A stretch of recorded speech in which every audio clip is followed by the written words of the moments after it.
Hello everyone, welcome to lecture 26 of Mathematical Modeling and Simulation. So in this lecture, we are going to look at Introduction to Financial Mathematics. As such, this is a full-fledged course which needs more time and content to understand it thoroughly. But as a part of this course, we have a basic introduction to various aspects of financial mathematics. So without a delay, let's begin. So the first thing which will be talk about is why to study financial mathematics and the basic terminology associated with it, because it is very important to understand the meaning and exact definitions of the terms which are very much frequently used in financial mathematics, and specifically we'll be focusing on stock market. So then we'll look at how the stock market works and what do we mean by efficiency of stock market, and a famous hypothesis associated with it is the random walk hypothesis. So let's look at all these things one by one. So first thing which we are going to answer is why financial mathematics. This is a branch which is you can say newly emerging area these days, and most of the people are very much interested in understanding the mathematics behind the all the financial industry, be it the investment in terms of insurance plans or fixed deposits, or there are many plans offered by different banks.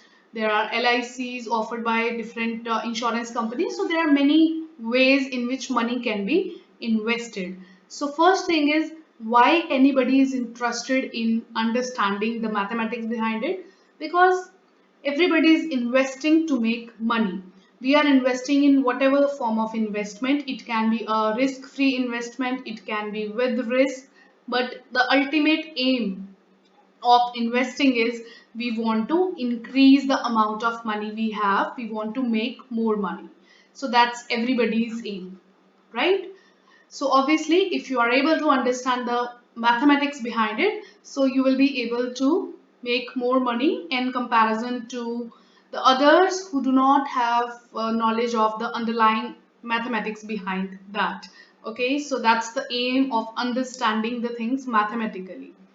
And historically, investment in stocks have outperformed most other investments over the long run. So this is clear. You can compare the data, the growth in terms of money which we get when we invest in stocks or shares or other forms of securities, and they have outperformed other type of investments like fixed deposit or the national savings certificate. So there are few kind of investments we have related to the banks and post office, so they are not giving you that much return which is given by the investment in stocks. That's why everybody is trying to understand what is that logic with which we can increase our growth of money by investing in stocks. The financial industry today comprises of people with mathematics and computing backgrounds. So it's very important. This is actually a very important point, because it's not only the mathematics which you need, it's the computing skills also which you need. So basically, this is the era in which we cannot survive. The mathematics cannot survive without computing. The computing cannot obviously survive without mathematics. So that's why this area, mathematics and computing, is newly emerging area, and it is gaining so much popularity, because if one is efficient in both maths and computing, then that person can do a lot of things with his knowledge to understand specifically the financial industry better. Because gone are the days when the stocks or the investment in share market was used to be done on pen and paper. These days everything is done online through softwares. So when softwares are being developed, so some algorithms are being developed, some formulas are being developed, that according to this formula will be deciding whether we have to buy a stock, whether we have to sell a stock. So everything is being driven by mathematics, but with the advent of technological advances, which has been possible through computing. So a beautiful combination of maths and computing is surely going to give you an edge if you want to understand financial mathematics better. So let's move towards the next thing. Now I'll be giving you various definitions. Although the list is not going to be exhaustive, we really cannot cover all the available definitions related with the financial mathematics or specifically with the stock market. But what I have tried particularly is to at least capture the important ones which are really necessary to understand if you want to do any sort of trading or investing.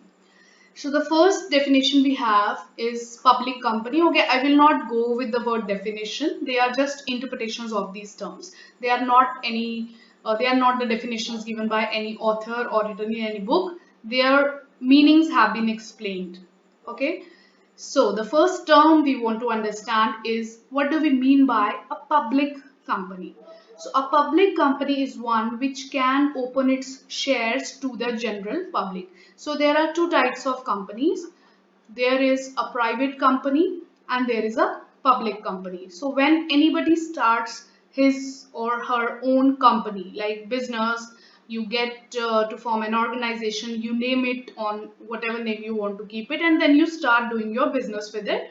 So at that point, till that point, this is your private company. So most of the people who start their own startups, so they are called their companies, so they are all private companies.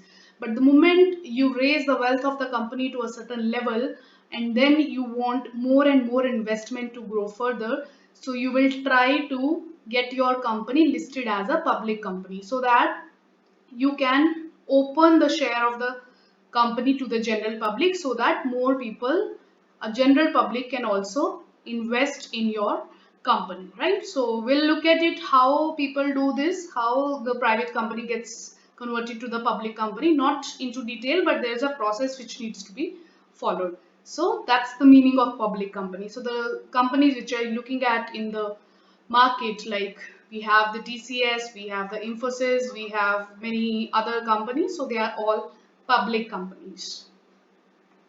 Next definition which we are going to look at is share. So it's clear from its name only.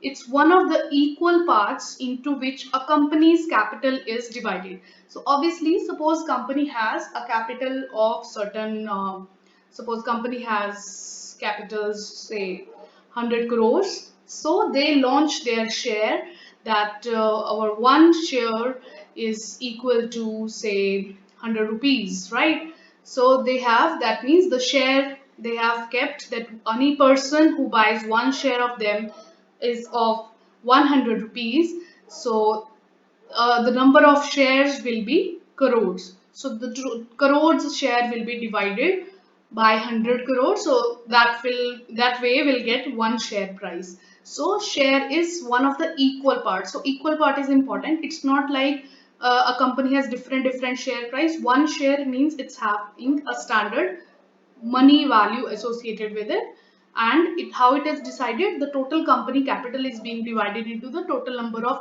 shareholders or the shares it has, so we get the share price. And then we have the word stock.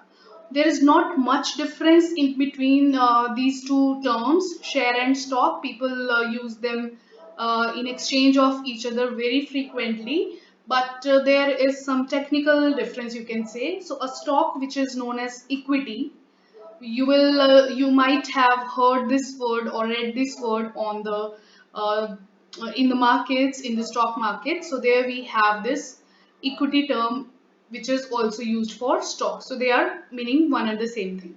So it's a security. What do you mean by security? So all the kind of investments you are making, so they are kind of securing your money. So they are providing securities. So they are coming under the category of security. So apart from stock, you have mutual funds is one form of security. Derivatives is another form of securities. Your fixed deposit is also one form of security.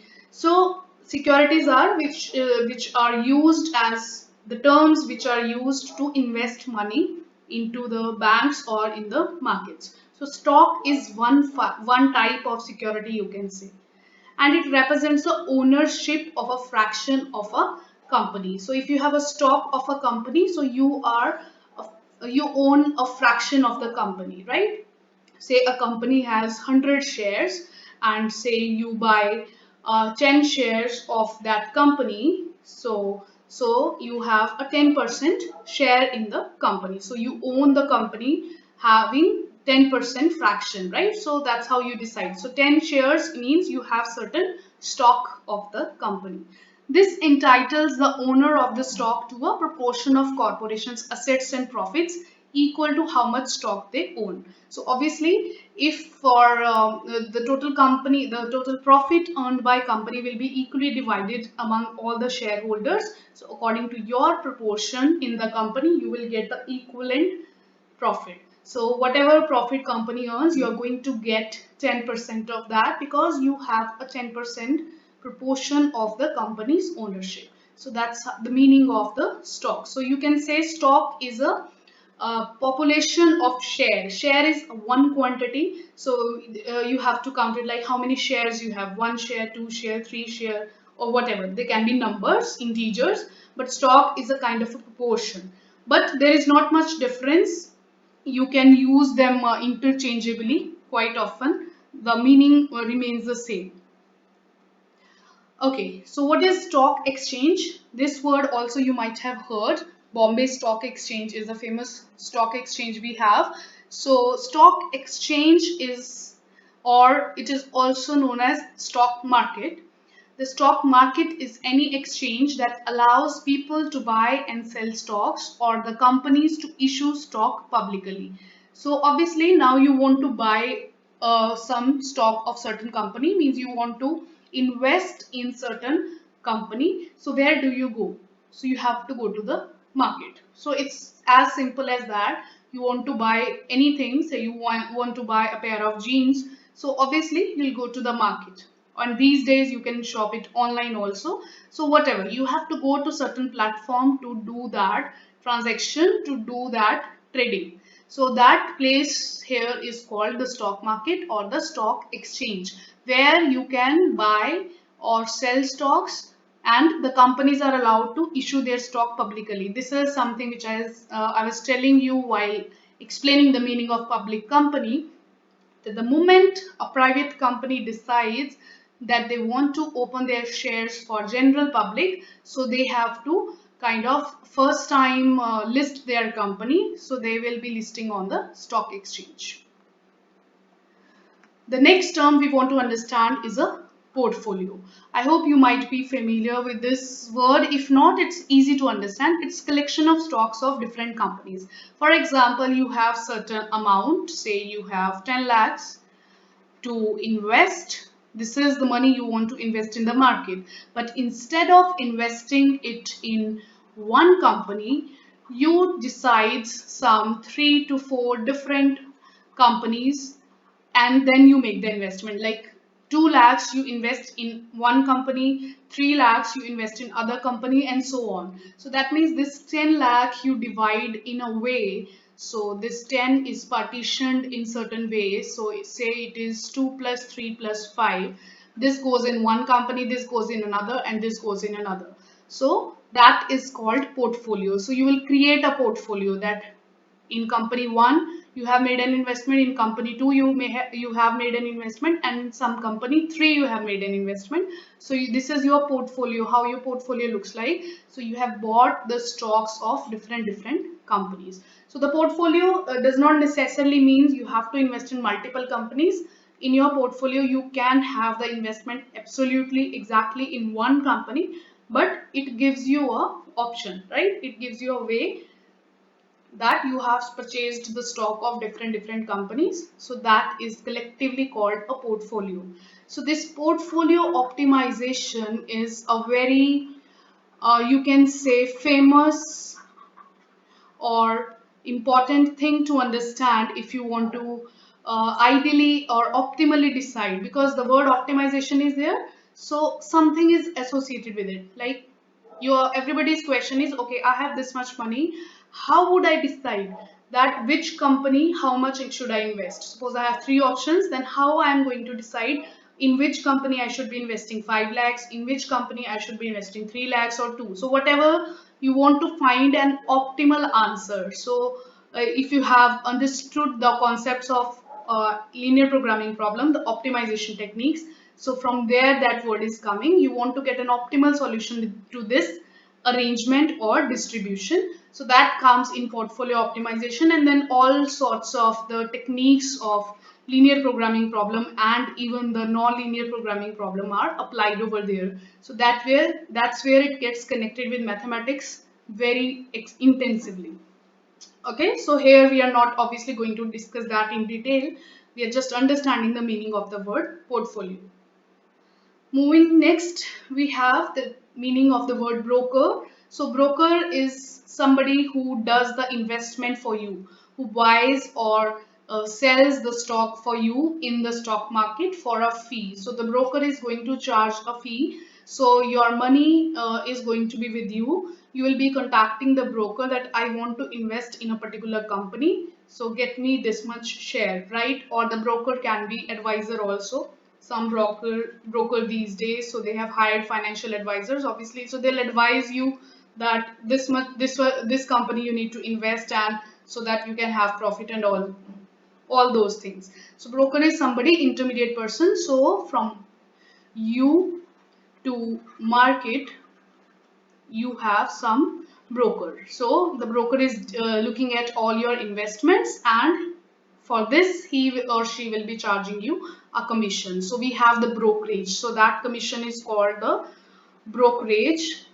So for certain kind of tradings, the brokerage is low. For certain kind of tradings or investments, the brokerage is high. It really depends on what type of investment you are making. Certain brokers charge less, certain brokers charge more. So it's all another kind of business. So that's the meaning of a broker. Next, we are going to understand investors. So everybody is investing. Like you have done any kind of even a small investment, it does not matter how much money you have invested. Even if you have invested a very small amount, that gives you the tag of an investor.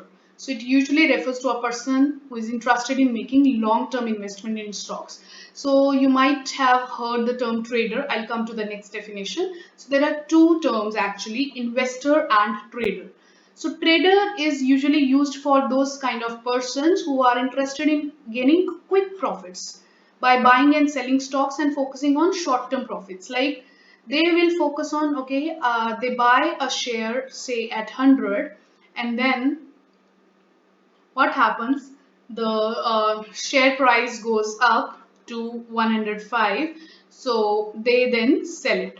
So they buy at 100 and they sell at 105. So how much profit they have gained? 5. So if they had bought say 1,000 shares at this price, and obviously they sold all the 1,000 shares, so the profit they earned is 5,000, right? So this is how they are working. The traders are looking for the short term profits, the short profits, by quickly buying and selling the stock. So these kind of people are mostly doing short term investments. Intraday is one for a form of short term investment. It's clear from intraday, that means you invest in a particular day. I'll come to this term in detail with the next slide also, but I'll explain it there. But that's the meaning of trader. On the other hand, investor is somebody who is interested in making long-term investment in stocks. Long-term means like years. You should have the times of 1 year. Say people even invest for 10 years, 20 years. They just buy the stock today and they'll just forget about it, and they'll just try to look at the price of the stock after 20 years. So in 20 years, they can earn crores of rupees if they have invested in the right stock, right? So although the naming does not matter, whatever you are earning, that's matter. Whether you are making profit or loss, that's what matters for you. It doesn't matter you want to call yourself a trader or investor. So they are just the terms to understand which are used in the stock market. The next term we are going to talk about is volatility. So it's actually a word connected with the variation. The price movements of a stock or the stock market as a whole. So movements are connected with the volatility. Highly volatile stocks are those with extreme daily up and down movements and wide intraday trading ranges. So intraday, the meaning of the word intraday I just explained to you. This is within one day. So within one day, market goes up and down very frequently. Or I'll give you an example. Say you have a stock which starts at 100 when the market opens in the morning, and then it starts at 100 and then it just fluctuates a bit and just gets normalized, and it just shifts to 101.5 say when the market closes. So that's the stock variation throughout the day. And say we have another share, say that also starts at 100, but you can see the variations are like that. Okay, so it goes to very high, very low within a day.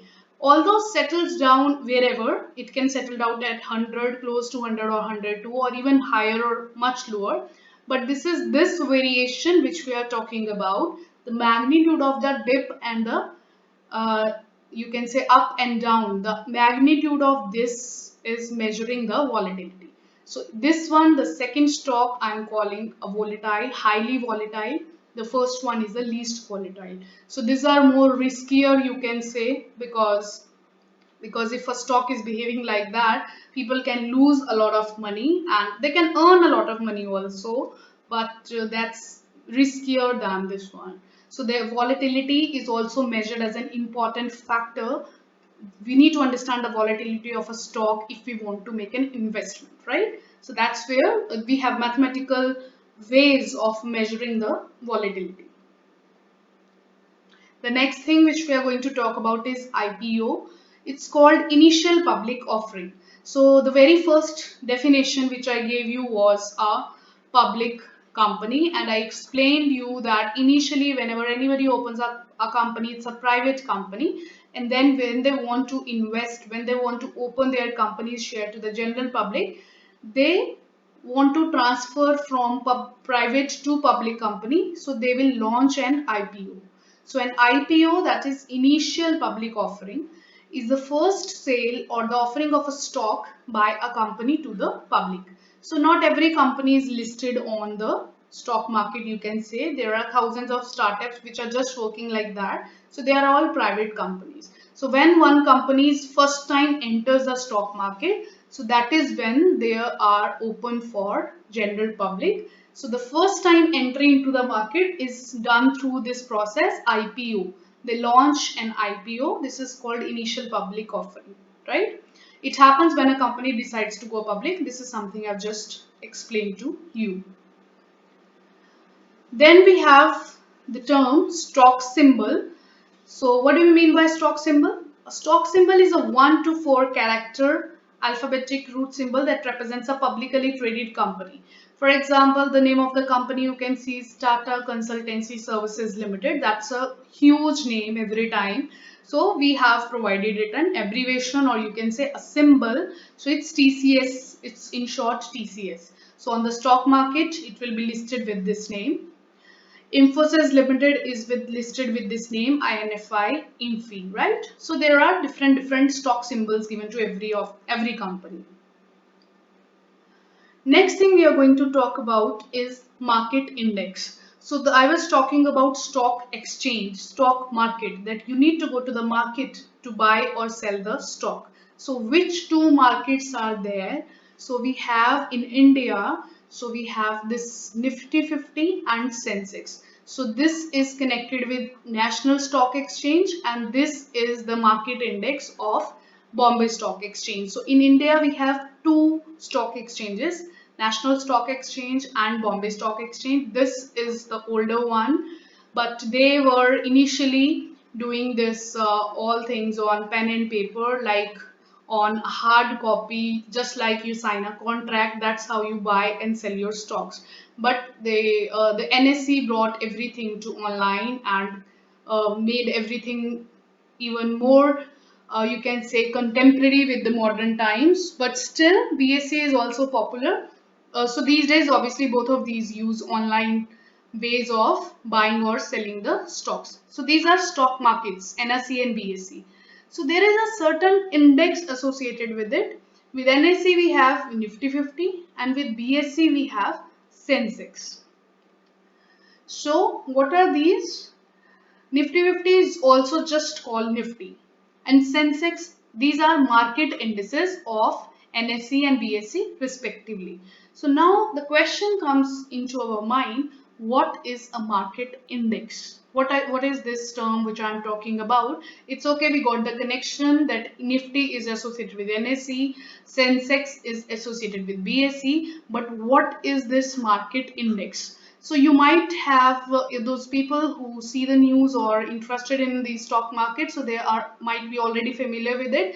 They might have listened to this term. Even in the newspapers, you might have seen that Nifty 50 drops to this many points today when the market opened, drops by 100 points, rises to 200 points, and so on. So now let's understand what is the meaning of that dropping by this much index, or what is the meaning of this market index. So here is the meaning I'm going to explain. In order to determine how the stock market is moving on a day, we need to look up approximately 5,000 listed companies Bombay Stock Exchange and 2,000 listed companies National Stock Exchange. Okay, so if somebody asks you a question, how is the market doing today? So that person is asking for the market as a whole, the stock market as a whole. You might have again heard these, that the market was up today. The market was up today does not mean every company gained profit, right? Some of the companies gained profit while some companies lose also. But why we say at a particular day, on a particular day the market is up, on a particular day the market is down, so that is not decided by looking up at all the companies, because that is a tedious job and challenging one. We cannot have the same trend for all the 5,000 companies which are listed in Bombay Stock Exchange and about 2,000 listed companies in the National Stock Exchange. So what we essentially do, we just pick up some selected companies. These exchanges have picked up some selected companies. So if they will be rising, the market will be said to be up. And if those companies will be losing, the market will be down. So the most top companies are moving up, we would say the markets are up. If they are down, we would say the markets are down. Now the next question is how to decide that which company is going to be in the list of top company. This list also keeps on changing. This is not a fixed list, but it does not change that much frequently, because the most of the important companies we know from India, the Reliance Industries are there, TCS is there. So these are some the companies which are listed in the top companies, right? But otherwise there is a parameter. There's a mathematical parameter which quantifies or which decides that which company is to be called the top company. So these identified top companies collectively drives the stock market index. So now we will discuss what is that parameter which decides that which company is going to be the top company and which is not. So that will be decided by market cap, the market capitalization. I'll come to that with the next slide. So firstly, I'll be telling you this Nifty 50. So Nifty 50 is the market index which represents the top 50 companies. So that's where the word 50 is coming from. And out of those top 50, it represents a weighted average. So it's a index. Index means it's a mathematical number, it's a value. So how they compute that value? So they have these 50 companies, 1, 2, 3, 4, 5 and so on 50. So every company has some market valuation. They have market capitalization, how much money that company owns in the market, how much money they have. I'll come to the definition of this market capitalization also. So each company has their own market cap. So they take the average of these 50 market capitalization, and then that index is called the market index. So this was market cap was this much for April 2018 for the Nifty 50. And similarly, Sensex is also a market index. It is for the BSE, Bombay Stock Exchange. They have their own market index and call it Sensex. It takes top 30 companies. The companies which were here in top 50, so they may differ for BSE and NSE, but essentially they are always same because that's working in real time. If a company is gaining, so that's obviously coming in top 30 as well as the top 50, right? So more or less the companies are same in these. So now let's go to the word market capitalization, which I'm talking about. So here you can see the index, for example, this is the BSE Sensex index. This is the data of 11th August. This is the Nifty 50 index, 11,322. This is 38,407. So this was up by this many points in a day. So 0.59% was the growth, 0.46% was the growth, right? So this is just represented on a graph. We are going to look at these graphs later when we'll understand more details. Yeah, so this was the term I was talking about, market capitalization. So market capitalization, in short, it is called market cap of a company is the product of total number of shares outstanding in the market and the price of share. So like how much shares the company has offered in the market, like the company has say you can say the number is huge. I'm just taking a hypothetical example, 1,000 shares, and say the each share is of rupees 100. So the market value of the company is, you can say, 1 lakh, right? But it's too less. Probably we need to just multiply this with dollars. So it's still less for big companies. So that's why here we have a subcategory. We have top companies, we have mid-cap companies. Mid-cap means who have some average kind of market capitalization. So the companies are listed according to them. So this is the product. So you just need to multiply the number of shares they have into the price of one share. So that gives the market value of that company. So the company which is having this value higher will make it to the top company. So it's a parameter to decide the top companies in the market. So this is all about indices, Nifty 50 and Sensex. So this parameter are used to collectively look at the market, that instead of focusing on one company, we want to have an overall overview of the market, whether the market went up or went down in a day. So we are just going to look at these indices, Nifty 50 and Sensex, instead of looking at the individual companies' behavior. Okay, so continuing with the terminology, we have the next term which is also very frequently used if you have listened to the continuous going talks on the TV. They talk about the market is behaving like a bull. So the market is said to be bullish. So let's understand the meaning of it. If you believe that the stock prices are likely to go up, then you are said to be bullish on the stock price. From a broader perspective, if it is index is going up during a time period, it is referred to as bull market. So the stock is going up, so it's the behavior, or you can say the pattern, is called the bullish or bull market. As a collectively the market is said to be bull market at a particular stock. If you are looking at, so the stock at that point is said to be behaving bullish. Other term on the contrary of it is bear market, or also called bearish. If you believe stock prices are likely to go down, then you are said to be bearish. And for market index, again, going down means it's a bear market. These are not very important terms, but if you read them anywhere, so you should know the meaning of the word actually. That bull market means, okay, it went up or it is currently going up, the behavior is going up. And bear market means the behavior of the market, the trend of the market is going down. So as soon as I just said the word trend, so the next term we are going to talk about is trend. So obviously it's just the literal meaning of the word trend. A term trend usually refers to the general market direction and its associated strength. For example, if the market is declining fast, the trend is said to be bearish. So these are the examples of trend which I gave you, bullish trend or a bearish trend, right? There can be other trend also. The market may not show very much volatility. It can be kind of almost constant. That rarely happens, but Whenever it happens, so we say the market is trading flat with no movement at all, then the trend is said to be sideways. So it's either bullish, bearish, or sideways. Sideways is like it's not showing much movement. So these are a few more terms we have. So this is another index which is mentioned on the stock markets.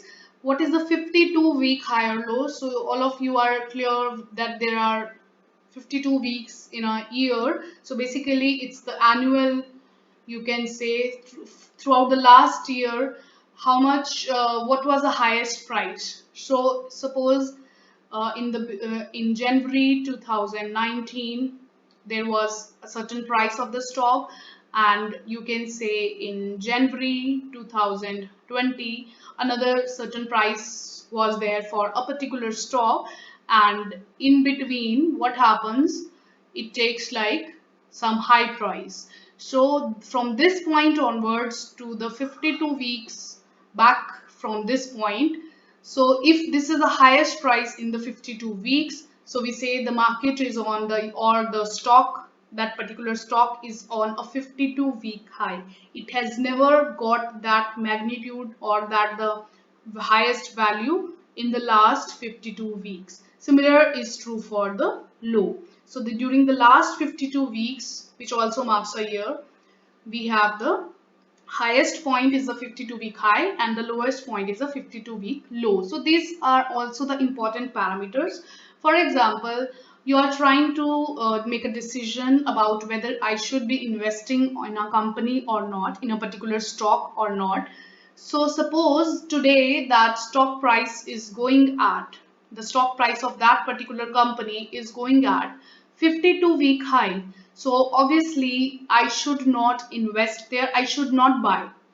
Why I should not buy? Because it is very much likely that the price will go down, because it is the all-time high, or sorry, you can say it's a 52-week high. In the last year the stock has not reached that value, so the chances are it's highly likely it will fall down, so I will not buy then. So that's why this parameter is going to help you decide whether to buy or whether to sell, right? Okay, so all-time high or low. So 52 week is just replaced by all time. All time means the starting from the moment when the company was first listed on the stock market. This is the highest ever price of that stock, or this is the lowest ever price of that stock. So it's counted from the time the company was listed. So there's just a little difference. It's all time high or low. It's a 52 week high or low. Okay, so now we are going to talk about the term intraday position. It's a trading position you initiate with an expectation to square off the position within the same day. So it's a trading position. So it's clear that you are buying or selling. So trading means buying or selling. And you initiate with an expectation to square off means finish the, you execute the stock. I'll explain you the meaning of it. The within the same day, like you buy a particular stock in the morning, say at 105, say whatever stock you buy at rupees 105, and then why did you bought it? Because you thought that this in this day it is going up. You expected that you predicted that the price of this stock will go up today, so you bought it at rupees 105, and then what happens? Suppose it does not go up, instead it goes down from 105. So what is going to happen? So you expected it to go up, so that suppose if it will go to say 108, then you will sell it at a higher price and then you will make the profit. But suppose instead of going up, it goes down from 105 to say 100, right? So what is going to happen? At the end, at the time when the market closes, your price will be automatically, your stock will be automatically executed, so you will have to bear a loss for there. Means whatever you expected did not happen, so you have to sell it, whether you are making the profit or whether you are making the loss. Either you yourself sell it in between somewhere, the moment you start noticing, okay, it went to 104, 103, you sell at 103, okay, then the amount of loss which you bear will be less. but if you do not execute that, it will automatically be executed at the end of the market. So the market in the morning opens up at 9:15 a.m. and up to 3:30 p.m. it is there, so you can make the investments during this time, Monday to Friday. So within this time, if you do not execute it, it will automatically be executed and you may have a profit or you may have a loss. So this is a position which you decide at the time of buying, that whether you want to buy it for intraday or you want to buy some long-term investment with it. So there are various buying or selling options when you make a trade or when you do some investment. What is this OHLC? So OHLC stands for open, high, low and close. So open is a price at which stock opens for the day in the morning itself. High is the highest price at which stock trade during the day. Low is the lowest price and close is the closing price. And what is the volume? It's the total traded quantity within a day. So volumes represent the total transactions, both buy and sell combined together for a stock on a day. So that's the trading volume. So all these terms you might see in the data files available to us if you just want to see the historical data. So for example, I've shown you a sample data file here of this Tata Motors for the January 2019 few days data is there. So you can see its previous close. Previous close means on 1 day previous at what price it closed, right? So what was the last price when the market closed of this stock? Open price. So the next day when market opens, what is the price of the stock? That's open price. And then it keeps on fluctuating during the day. It touches a highest point 178.2 and then say it touches the lowest price was this, and the last price was the close price of the market was this. Okay, so that's the meaning of this term. And average price, they can just compute the average of the data throughout the day and take this average. And this is the volume, total traded quantity. So these are the things which are mentioned and you can look at the data and predict the trends. So now the question arises, how market works. So assume there are two traders, T1 and T2, and suppose there is a price of a stock of companies rupees 100. T1's point of view on a stock is that the stock prices is likely to go down further. Then if T1 trades as per his point of view, he should be a seller of the stock. Suppose he already owns some stock of the company. So if he thinks that the price is going to go down, he will try to sell it as quickly as possible because he does not want to bear the loss. According to T2, the stock price will move upwards.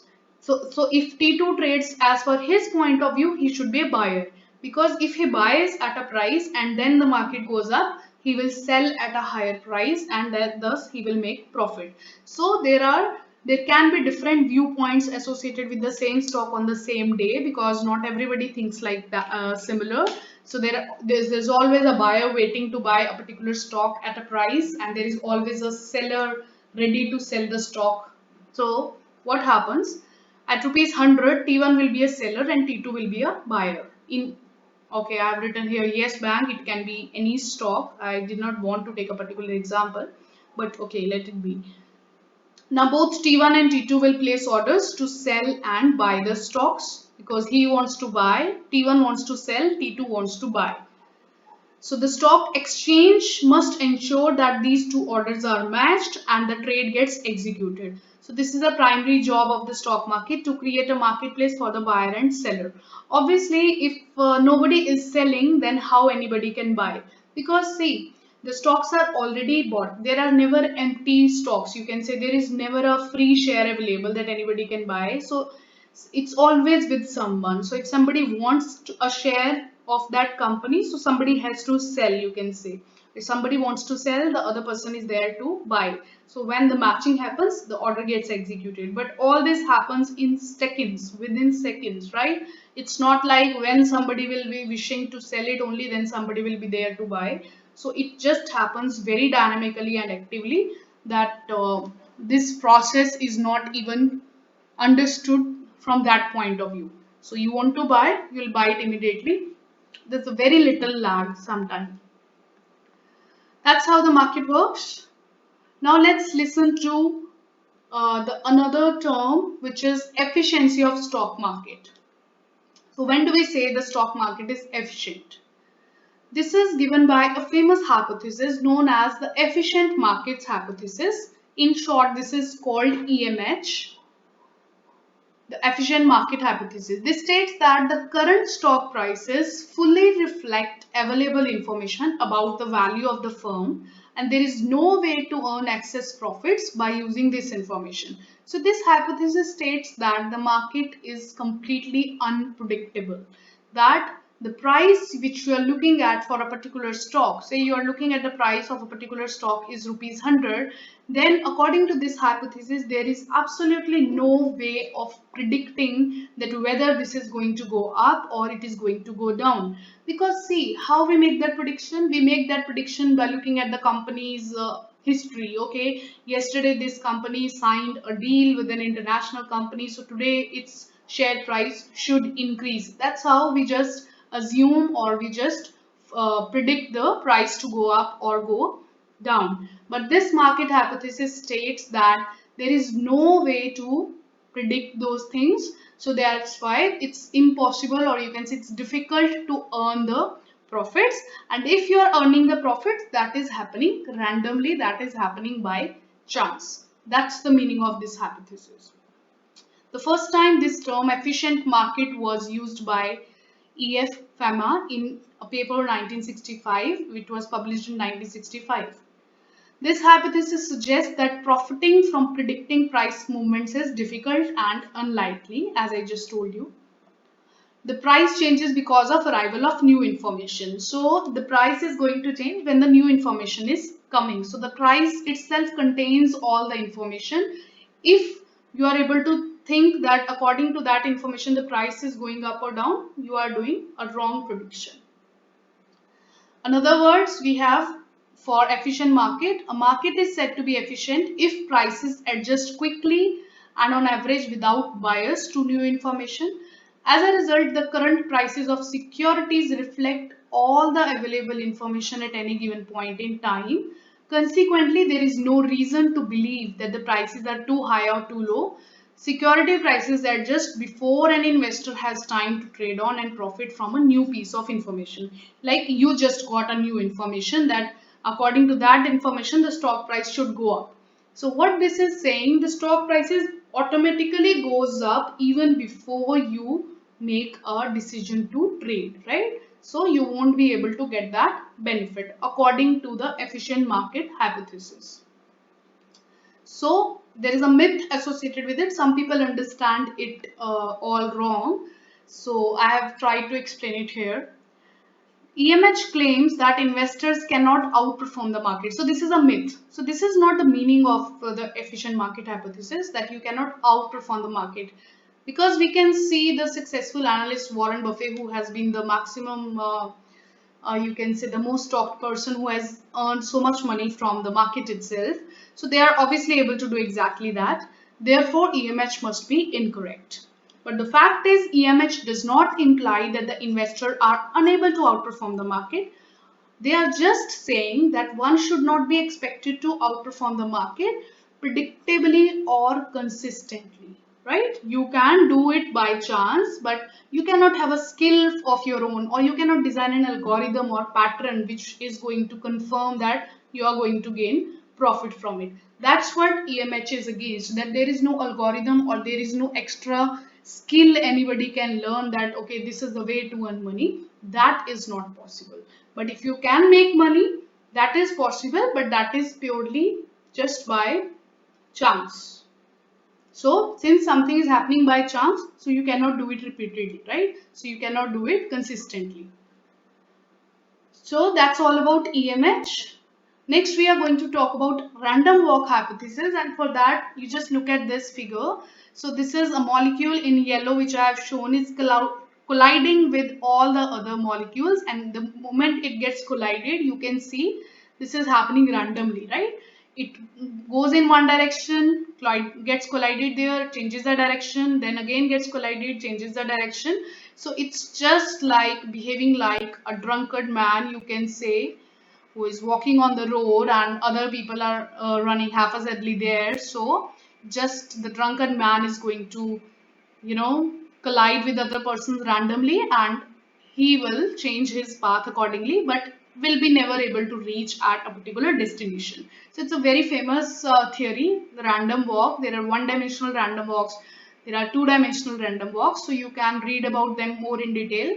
But it has something to do with the stock market also, because this gives us a famous hypothesis, or random walk hypothesis, or random walk theory. So that is another theory which is similar to the efficient market hypothesis. So it's called random walk theory or random walk hypothesis. It's a mathematical model of the stock market.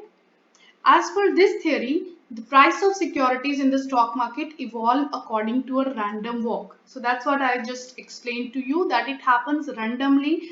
There is no formula or there is no pattern which is controlling it. So a random, what is a random walk? Random walk is something which I just shown you with the help of that animation. But if you want to understand the definition of it, so it says it's a statistical phenomena where a variable follows no discernible trend. Discernible means identifiable or traceable. You cannot identify, okay, he's always first moving left, then moving two steps right, then goes up and then goes down. So you cannot actually identify that trend. So that's not a discernible trend. So it moves at random. Any attempt to predict future price movement either through fundamental or technical analysis is futile. Futile means it's a wastage of time. It's useless. So what is this fundamental or technical analysis? So this thing we'll discuss in the next lecture. So it says that these are all useless things. That means you cannot, there is no way absolutely with which you can predict the future price, because it's happening randomly. So nobody can identify the randomness. It assumes that the movement in price of one security is independent of the movement in price of another security. So that's another assumption it brings with itself. Let's say something happens, some new piece of information arrives, and it affects the banking sector, right? But according to the random walk theory, so it will be independent. It may happen that some banks may go up, some banks may go down. This usually happens most of the time, but according to random walk theory, it's always going to happen that there is absolutely no connection, no relation between the price of one stock going up or the other going down. So these are all few hypotheses. Why these are hypotheses? Because as such there is no mathematical proof of it, because nobody can prove a thing which is continuously, changing. It's evolving, the market is dynamic. If you will consider the data up to today, up to that point you may prove something, and then suddenly a new behavior arrives tomorrow, so your theory will fail. So that's why these are just theory or hypothesis. These are not well proved theorems, or there are no formulas which are guaranteeing these things to happen. These are just initial theories given by researchers working in this area. So this is a point we need to discuss. Some critics argue that the entire basis of random walk theory is flawed, and that stock prices do follow patterns or trends even over the long run. So this is where most of people disagree with random walk theory, because see, the people who are earning a lot of money from stock market, they will obviously say that this theory is flawed, because suppose they are able to identify certain pattern over the years. They have done the research on the company, they have seen all the historical data of the stock prices, and then they are able to suppose find a pattern or trend, and they are supposed making money. So they'll obviously say that a pattern is existing. So this theory is wrong, because according to this theory there is no pattern which can exist there. They argue that because the price of a security is affected by extremely large number of factors, it may be impossible to discern the pattern. So sometimes patterns are there, but we are unable to find them because they are dynamically changing, or it's difficult to take the effect of so many parameters at the same time.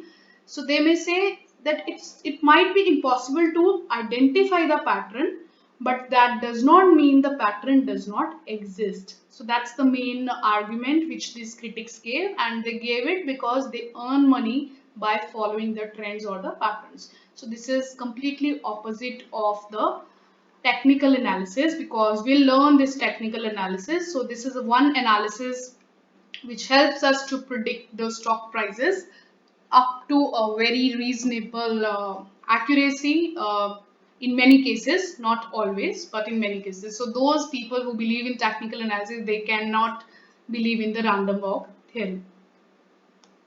So these are the few references from which you can read more about all these concepts.